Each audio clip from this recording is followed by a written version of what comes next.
Yo, what's up everybody? Welcome back. Guys, gue itu concern banget sama namanya transportasi. Menurut gue, transportasi adalah salah satu hal yang harus kita tuntaskan. Karena setiap hari kita pasti berhubungan dengan transportasi. Mau ke kantor, mau hangout, mau jalan, ataupun mau ngapa-ngapain. Di video gue sebelumnya adalah gue bikin surat terbuka ke Wuling Indonesia supaya mobil listrik Hongguang Mini EV-nya bisa di launching di Indonesia, karena itu kayak ngebikin kita lebih nyaman, lebih simple, dan lebih lebih menarik gitu.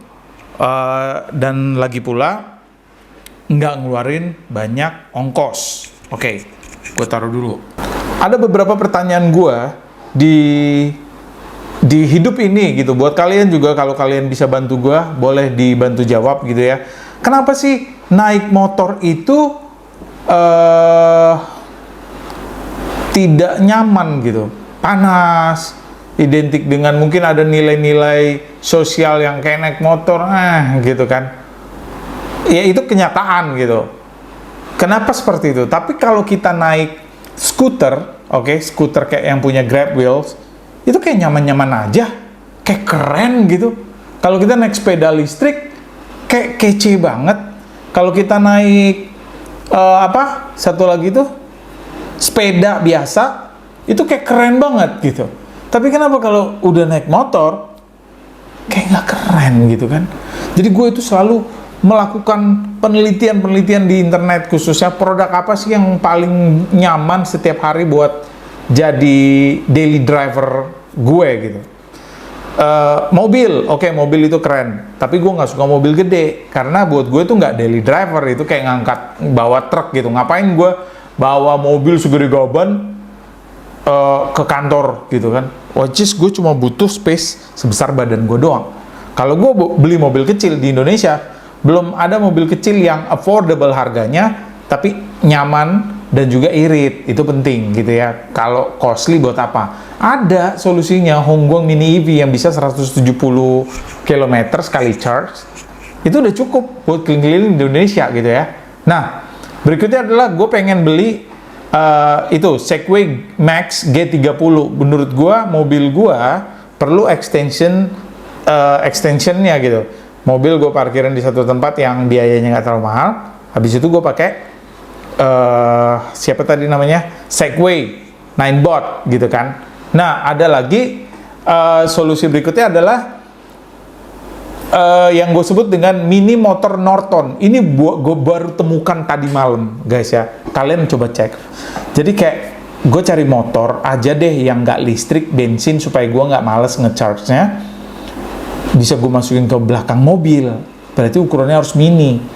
Habis itu gue parkir mobil gue di titik tertentu, gue bisa hangout, jalan-jalan, bisa memandangin pemandangan, nggak perlu pakai transportasi yang gede. Nggak mungkin kan gue beli Honda Beat terus gue masukkan di belakang mobil gue, nggak mungkin. Jadi ada solusinya, mini motor Norton. Gambarnya gue tampilin deh. Harganya murah banget, kurang lebih sekitar 5 juta sampai 5,5 juta.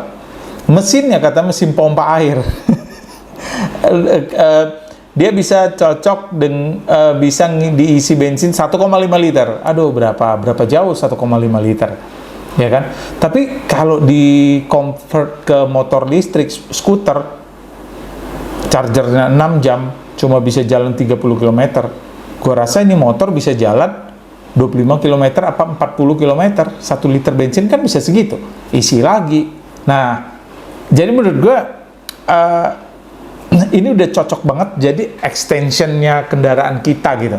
Cuman nggak bisa ditaruh di belakang motor. Kalau lo naik motor terus kendaraan itu lo taruh di belakang, nggak bisa. Tapi kalau Segway bisa ditaruh di belakang motor gitu ya. Jadi bisa jadi extension. Cuman kalau lo mau ke mall, Segway lo nggak lo bawa, bisa hilang gitu kan. Itu resiko juga. Nah, solusi berikutnya apa? Bawa sepeda di mobil gitu ya. Bisa juga tuh jadi extension. Cuma kan sepeda capek juga, ya kan? Nggak ada powernya.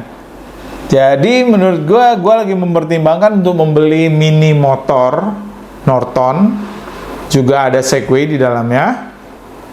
Tapi gue juga pengen beli mini trail. Cuman gue nggak yakin mini trail ini bisa masuk ke belakang mobil gue yang Ignis kecil, gitu ya. Itu, jadi gue concern banget namanya transportasi. Yang berikutnya adalah gue pengen beli ATV dari VR yang 1100 SP. Jadi 100 cc doang, it's okay, it's enough buat gue.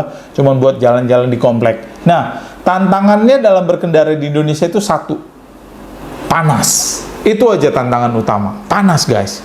Itu kenapa kita suka banget naik mobil. Itu kenapa orang di Indonesia ngerasa naik mobil itu adalah kasta yang sangat penting. Bukan apa-apa, bukan mungkin orang Indonesia bukan yang sombong atau gengsi, enggak. Di Indonesia itu panas. Kalau lu mau pergi ke acara ulang tahun, ke bar, nongkrong, hangout, tapi lo udah lecek, itu nggak enak lah. Makanya lu butuh mobil gitu kan. Tapi gua sebagai orang yang sangat cek gercep gitu, gua nggak suka mobil. Gue suka kendaraan yang bisa gue pakai. Habis itu gue ganti lagi, gue pakai kayak gitulah. Kalau perlu nih sepatu gue bisa berubah jadi sepatu roda dan gue bisa cepet. Kayak gitu kira-kira. Nah, jadi gue butuh saran buat kalian. Apa sih kendaraan yang paling optimal di Indonesia?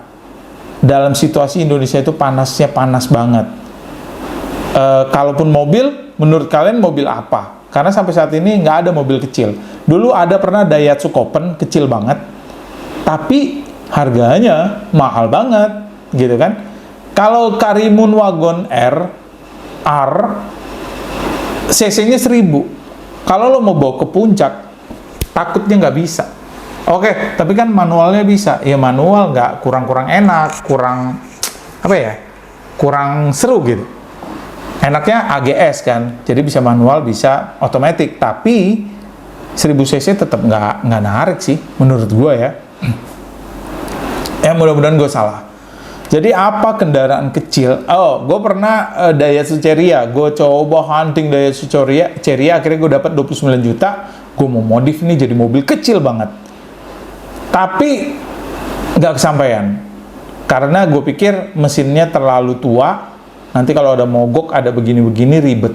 Dan uang yang gue mau keluarkan ke situ juga bisa jadi gede. Ujung-ujung gue keluar habis 50 juta, mendingan gue beli Wagon R. Tapi Wagon R gue lagi bolak-balik. Jadi bolak-balik kayak begitu-begitu aja. Nggak ada ambil keputusan. Saat ini gue akhirnya beli yang paling medium, cc-nya 1200 AGS. Jadi kalau gigi satu ditanjakan dia masih oke. Dan dia look-nya sedikit SUV. Jadi gue beli Suzuki Ignis.